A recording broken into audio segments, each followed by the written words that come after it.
So I was reading this article in the Metro about why Arsenal gambled big this season, or this January, by not spending any money, apart from the token bid to Ollie Watkins, which just seemed to annoy Aston Villa and Aston Villa fans.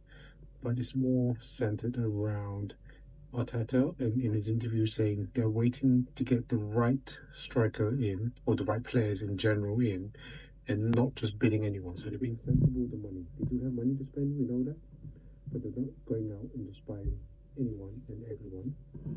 And they're being very careful in terms of the analysis of who they get in this January transfer window and also summer targets. So they're also linked to Benjamin Sesko and Isak, but no offers were produced for them. We know that Sesko is probably a target for the summer.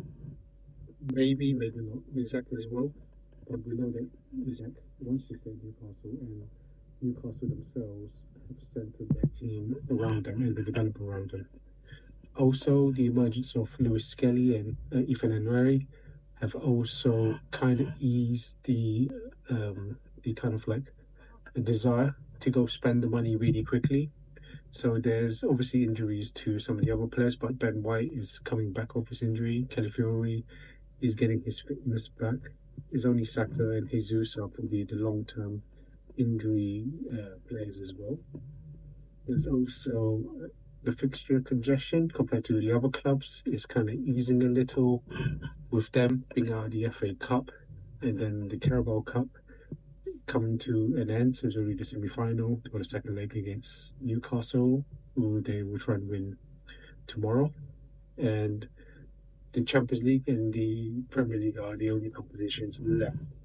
But obviously they are ultimately qualified for the Champions League last 16, so they don't need to play those extra games. So it gives them a little bit extra time to prepare themselves as well.